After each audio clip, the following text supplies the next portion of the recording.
Will marijuana be legalized in New York? Maybe. Stay tuned and I give you the scoop.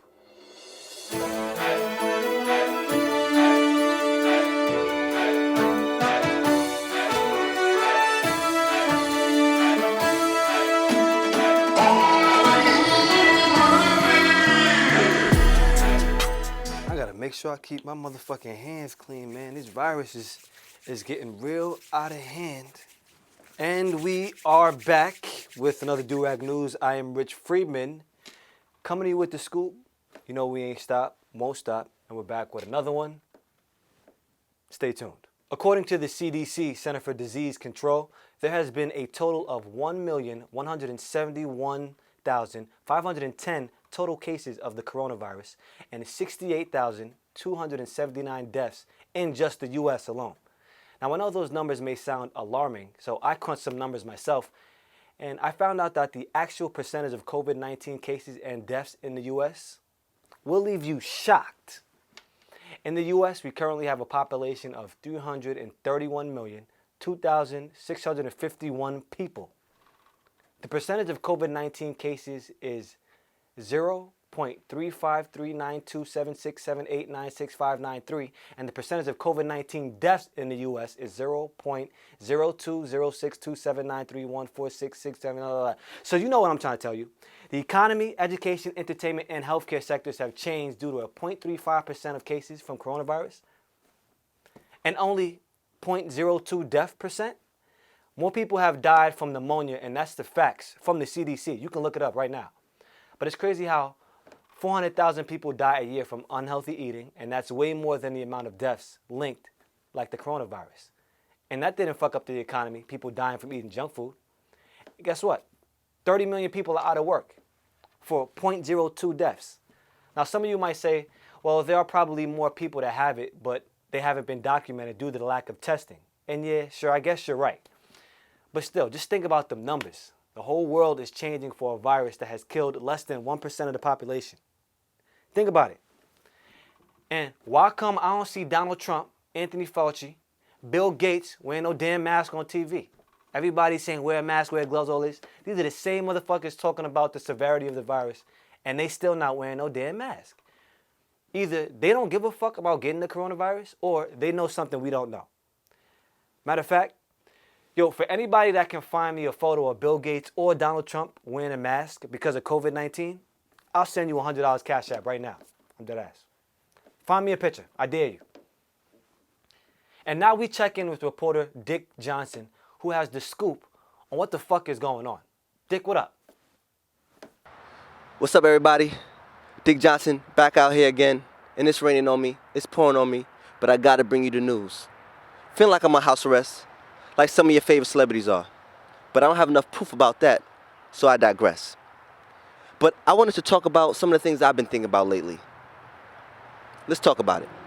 Why does the former head of Microsoft have so much influence on how we should be handling this COVID-19 situation? Now, I know a lot of us would say, he's been warning us for years. He knows something that we don't. Oh, well, that's funny because in his TED Talk, he said this.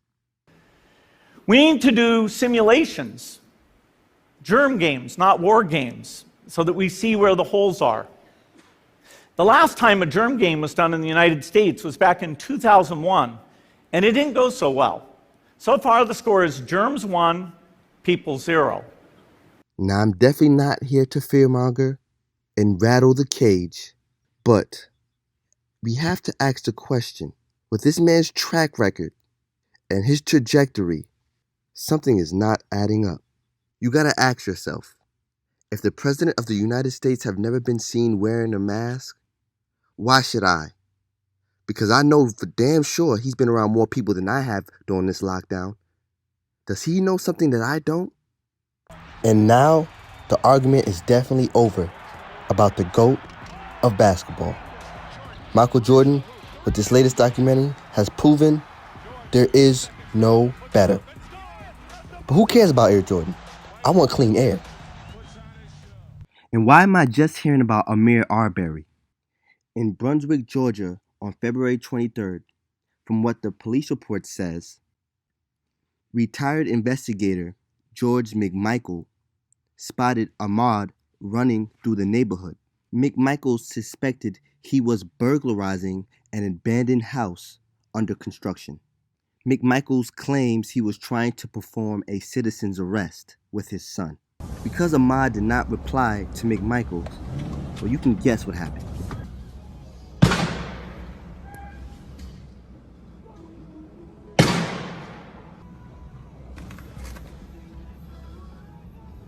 No arrests had been made. McMichael and his son were let go scot-free because they claimed they thought he was a criminal. Speaking of looking like a criminal, unfortunately, a lot of darker shaded folks are historically demonized as criminals. So walking around black, masked, and mad is not a good mix. You're locking up folks for not following COVID rules, but letting people out of jail to protect them from COVID? What? Like Tekashi. I get it. Some hate him and some don't care. But we can't act like he didn't know what he was doing while he was doing it. What was the last person you shot? Yeah, I got a 30 pack right now, bro. 30 pack. Swear to God, I got a 30 pack, bro. What's up, family? What's going on, family? We didn't see the Hasidic Jews getting yoked and choked when they weren't following the lockdown rules. That was one of the biggest crowds I've seen since the lockdown. No disrespect, but if I don't hear anything about a corona cost, about those people that were outside, what's really going on out there? Cause damn, to add some more conspiracy to the mix, the CEO of YouTube is trying to silence the ones who are just bringing a different perspective on the matter at hand. But then we also talk about removing information that is problematic. Of course, anything that is medically unsubstantiated, so people saying like, take vitamin C, take turmeric, like those all will cure you. Those are the examples of things that would be a violation of our policy. And supposedly there's a bigger wave coming? And don't even get me started on these hornets. Really? We got killer hornets on the way? Now for my religious folks, you heard of the mark of the beast. My question is it gonna be the vaccines or the hornet sting? Damn. I know I said a lot. There's a lot to unpack in this crazy time we're living in. But I want you all to understand that it is best to study history, get your information from multiple sources. No one is really right and no one is really wrong. We're all trying to figure this out at the same time. But one thing that I do know, that I wish one of these hornets would, because I ain't playing. Rich, nigga, back to you. Okay, Dick, thanks for that report. You really know how to keep it a buck. Majority Leader Crystal Peoples-Stokes is still hoping to have marijuana legalization passed this year in New York, despite the outbreak of the coronavirus. There is some uncertainty of how the Senate will accomplish this during a pandemic, especially when Governor Cuomo has his hands tied with the virus. Here in New York, we've been pushing for the legalization of marijuana for some time now, but it just seems to not fall through. Will this be the year that marijuana is legalized? Maybe, who knows? There's been some wild shit going on in 2020, so we may be in for a pleasant surprise. Hopefully it does get passed and legalized. This is the perfect conversation to have with Landon Days. He's an accomplished marijuana executive, political strategist, attorney, and public speaker. We had the pleasure of sponsoring an event that this brother spoke at, and he is like a fountain of knowledge and information when it comes to the marijuana industry. And we're live and rolling. I'm here with Landon Days. This gentleman right here is nothing but surprising, and many of the information that I was gained from him from one of the events that we sponsored a few months ago, I was just tremendously surprised and knew that it would be an opportunity just to have you on the show and talk about just the process of legalizing marijuana and where we stand in New York and I guess really all over the United States. How are you doing, good brother? Good, man. Thank you to Durag News. Thank you for having me on, and thank you for asking. Me, the family, we're good, and just like everybody, we're trying to make it through this trying time. This isn't easy for a lot of people, but I'm blessed. but I know a lot of other people are struggling. So, prayers to them. Yeah, same. I mean, that's all we can do. We're keeping the ball rolling. We're keeping our show in motion. And because these are the things that people want to hear. These are the things that people need to hear. And you're the perfect person to have and just talk about legalizing marijuana because, before the virus, there's been more talk about the legalizing of marijuana, but the coronavirus has taken a lot of attention off of that. And at this time, I do think that it's something that people are still kind of curious about. Will it be like legalized in New York in 2020? How do you feel about that, and where do we stand right now with legalizing marijuana? First and foremost, the coronavirus has put a wrinkle in everything. Senate members have meetings. They're doing Zoom meetings like everybody else. So when you're not physically there in front of people, just like when you're negotiating anything that is this serious, sometimes you need to be there in person because you need to get a feel. You need to get an understanding of how they truly feel, and that becomes problematic on the Zoom. Also, everyone's becoming politically distant, so therefore people can't get a real read on the political climate in their districts, right? Because at the end of the day, an elected official, and this is specifically for those senators that live in Long Island, which you know very well, Westchester, Mid-Hudson Valley, let's just call them the NIMBY purple districts. They're the ones who are most concerned about signing on to a marijuana legislation bill because they're areas where people are a little bit more hesitant to support marijuana, even though it's really not true because those areas actually have some of the highest usages of marijuana. But from a political standpoint, it has become somewhat difficult. But the biggest thing is the easiest way to get the marijuana bill done would have been in the budget, but now it has to be passed legislatively, and that's going to be a little bit of an issue, but we'll see what happens. Yeah, I mean, I can attest to you saying this. Being in Long Island is one of the areas where everybody out here smokes. So, I mean, it's crazy how sometimes we do hear that some people are against it because I don't know anybody personally against it, but there's always a fight against legalizing and non-legalizing and the many things. What do you think is the number one challenge in legalizing it? Is it government? Is it just people being against it out of fear? What is the number one challenge? It's three things. There's a political challenge, there's an economic challenge, there's a police challenge, and then there's a lack of education challenge. So let's go for each one. Let's go from a government standpoint. There's two parts. One, there's elected officials worried about losing their position. And Long Island specifically, the Long Island Six and some of Westchester, they are concerned that they vote for legalization, that they will lose their job because the people that are against legalization in Long Island are very vocal. And in politics, an organized minority can become a political majority. Two, there's a fight between the governor and the majority leader on how the bill should look. The governor is actually for it, and he's looking at it as a revenue generator for the state, which is going to be a bigger issue now with the coronavirus creating a real deficit in our budget. However, Kristen Peoples-Stokes, and rightfully so, was saying, hey, if you legalize marijuana, part of that money needs to go to communities that were negatively impacted by the war on drugs. So a big reason why the marijuana bill didn't pass in the budget was a fight over where the revenue of marijuana sales would go. Third, police. Police do not want marijuana legalized. They're going to use scare tactics, DUIs and all of that. But the reality is they use marijuana as the easiest way to arrest somebody. Even though marijuana has been technically decriminalized, that does not mean you cannot be charged with other things. So if they find marijuana on you, that gives them rise to search you. That gives them rise to do a complete pat down, search your vehicle. It's an easy way to say, hey, I need to check your record. Do you have a warrant out? Do you have a desk ticket out? And then that's one way how they put young men of color specifically into the system. Last is education. Specifically, and this also goes to younger people, where young people don't vote at a high enough rate, and older people do. Hence, a political minority organized minority can become a political majority. And because older people vote and they're more likely to be against it, politicians are always going to cater to that. And it just seems like to me that I'm gathering that most of it really is fear-based, And it's agenda-based. You know, even the fact of you even bringing up how the police, you know, they're able to use marijuana and arresting people as DUI as an entry to be able to pull people over and have other charges and other things. So I know there's definitely a stream of money that will be, you know, cut if they're not able to use marijuana as their main source to be able to pull people over. We also know that if you're a person of color, you're more likely to be arrested or get a ticket, where someone who's not a person of color, they get a warning, right?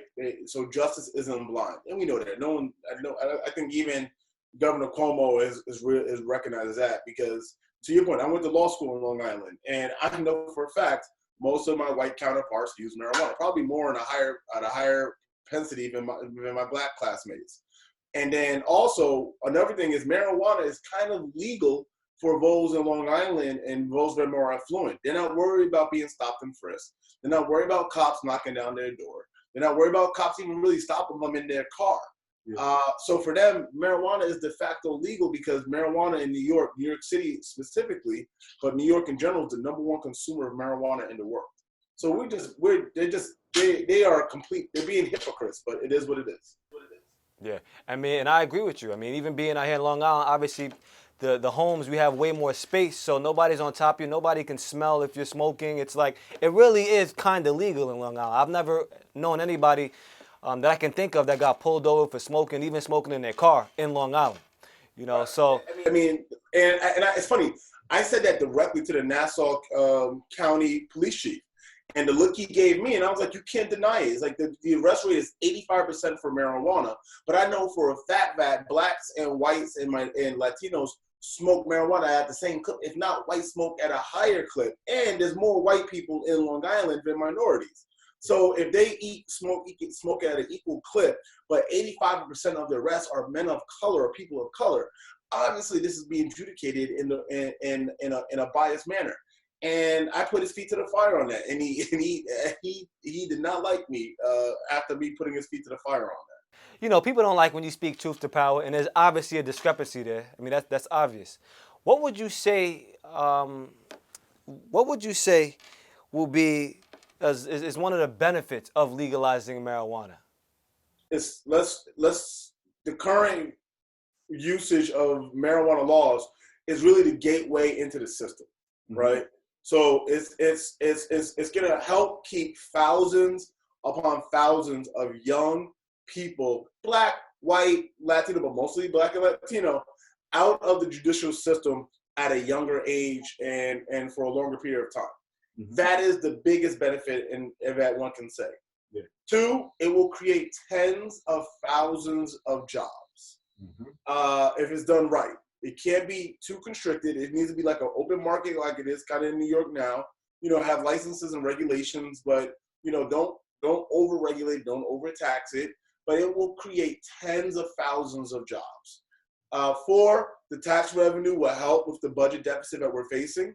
5, where I do approve of the regulations, we can make it safer. Because one thing that I never thought about when I was younger, when I was first ever smoked marijuana in college, I never thought about how was it grown, where was it grown, how was it processed? Was there pesticides on it, herbicides on it, chemicals, hard metals?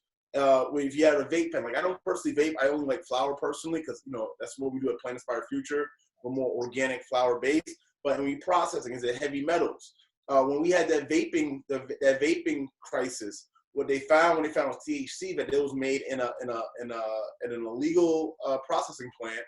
And they didn't know how to properly filter and use the proper machinery to create clean resin and clean THC oil. So that's why people were getting sick. So by having a regulated system, we can ensure that we have a safe supply chain of marijuana throughout the country. And that's going to be good for everybody. 5, I think also is just going to take the cover off of it, and we're going to really realize how many people in this country actually utilize marijuana, and hopefully this will lead to more research so more medications can be made from it once it's federally legalized, but that's a different story and a bigger story. But overall, we're talking about jobs, less people going to jail, more tax revenue, people will be happier, and honestly, hopefully less people will be drinking alcohol, and hopefully we'll move more towards marijuana, which would mean less, less incidents of domestic violence, and honestly, I think less crime in general.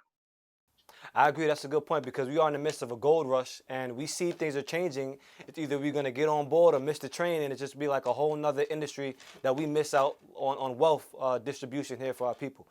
Well, you said a key word, the gold rush. So something that people lose sight on the gold rush is during the gold rush, the people that made the most money weren't the spectators that who found the gold. It was the companies that made the picks and axes that the prospectors purchased. Levi jeans started in the gold rush. Now one of the largest jean companies, denim jeans companies in the world. So it's not, don't get so just focused or myopically focused just on getting a marijuana license. But think about the businesses, the ancillary businesses that go around the industry, and utilizing your skill sets that you have now and applying those to the marijuana industry, and that will help you be successful. Is there an estimate number that you have that you think that the marijuana industry can just, the amount of revenue that the marijuana industry can bring just to New York alone? Is there like a rough number that you have? I think in the beginning, it'll probably bring in $200 to $300 million a year in tax revenue. But if done right, it could probably pull up closer to about $700 million a year in tax revenue. Well, Linda, I want to say thank you for even giving us this time, because you just educated me on things that I wasn't even thinking about, and I'm sure our viewers would appreciate you too. I definitely want us to be able to stay in touch even more. Is there anything else that you want to say before we go? Just a couple things. I want to give a quick shout out to Julio and Marvis, my business partners at Plant Inspired Future, PIF. I'm rocking on a sweatshirt, so please check out our website, www.livepif.com. That's LIVEPIF.com. We're also on social media, Twitter, IG, and Facebook at LivePIF, PIF. If you're a New Yorker, PIF has a meaning for all of us cannabis supporters. But we are a CBD company and a THC company. But in New York, we have a CBD license. We have a hemp license. And we have some great CBD hemp products that we sell on our website. We are one of the few Black-owned, Latino-owned cannabis companies that's in multiple states, and we're very proud of that. And I'm also the host of the 420 Executive Show. That's also, you can check out the 420 Executive on social media and on our website. And we do a lot of things trying to educate and get people involved in this industry. And if you ever have any questions, you can always reach out to me on Twitter or on IG, Harlem for Days or 420 Executive. And for the Do-Rag News, thank you again for having me on. Perfect. Well, I appreciate you, Landon. We'll definitely be in touch, and I hope to hear from you soon. Thank you, man. And please, for everyone, your family, your friends, please stay safe out there. Yes, stay safe, good brother. Stay safe. Former Democratic candidate Andrew Yang sued the State Board of Elections for canceling New York's Democratic primary election in June, and he won his case. Because of coronavirus, the board took it upon themselves to cancel the primaries and strip Bernie Sanders' name from the New York ballot, making Joe Biden the winner in New York automatically. This is good news for the other candidates because it will place their names back on the ballot for the June 23rd primary. Now, some other states have postponed their primaries, but here in New York, we're back on and popping like nothing ever happened. I'm sure Biden is a little tight about not having the win, but hey, you never know. What surprises may happen on voting day? Things really do change on voting day. So if you're into the whole thing of voting, go ahead and vote on June 23rd. It's going to be lit. Now it's time to get into one of my favorite segments where you can learn to plant and cook your very own vegan meal. Make sure you take notes because these are simple things you can cook at home, people. Here we have Sue's Vegan Vibes. Check this out.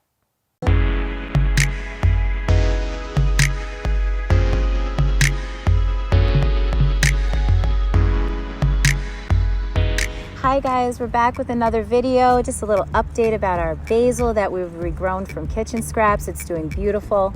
This is another example of why I decided to go plant-based. To be able to regrow your own food and use all these beautiful nutrients in your meals is just fabulous. So today I'm going to show you a cooking video and let you know how easy it is to make this transition to go plant-based. It doesn't have to be intimidating with tons of ingredients and all of these exotic spices. These meals I'm going to show you can be prepared in 30 minutes. So let's get started and let me show you how easy this can be. We are going to make a chickpea and black lentil curry, and we're going to make that with steamed quinoa.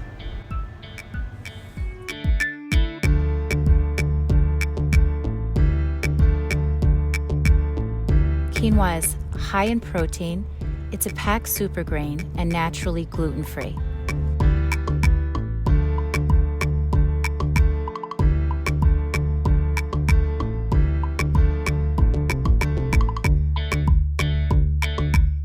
As the quinoa is steaming, you're going to start on your curry.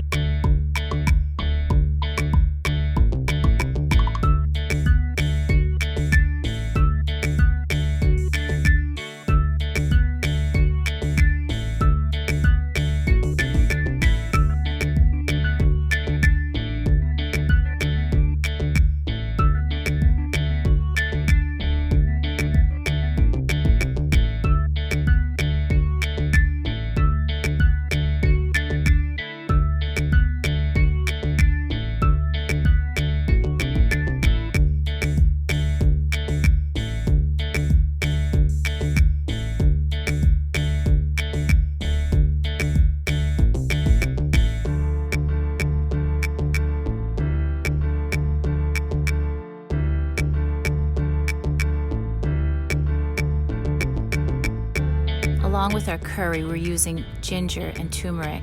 They have immune boosting properties, and they help with our digestion, and they're anti-inflammatory, which is a great source of iron.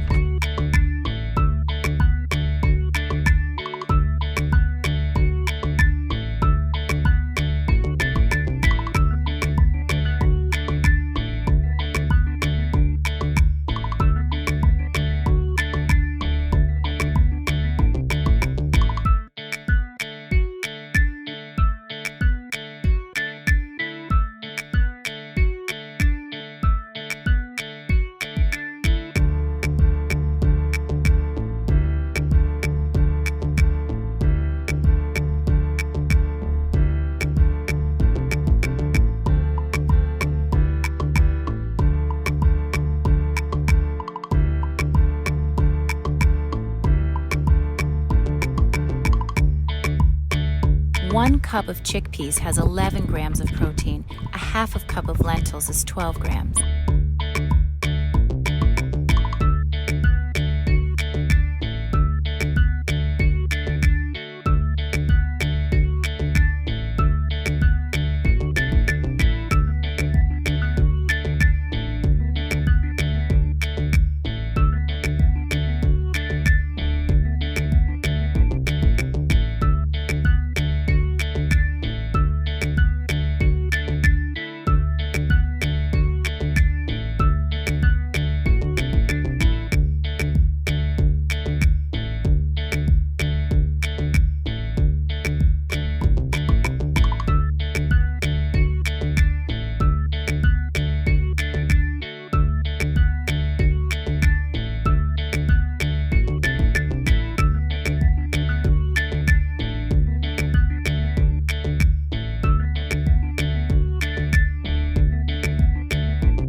Our spinach, a dark leafy green, is high in nutritional value. It's an excellent source of vitamin K, A, and C.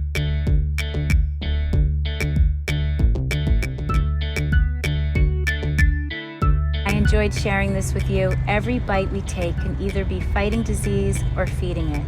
Let food be our medicine. Thank you.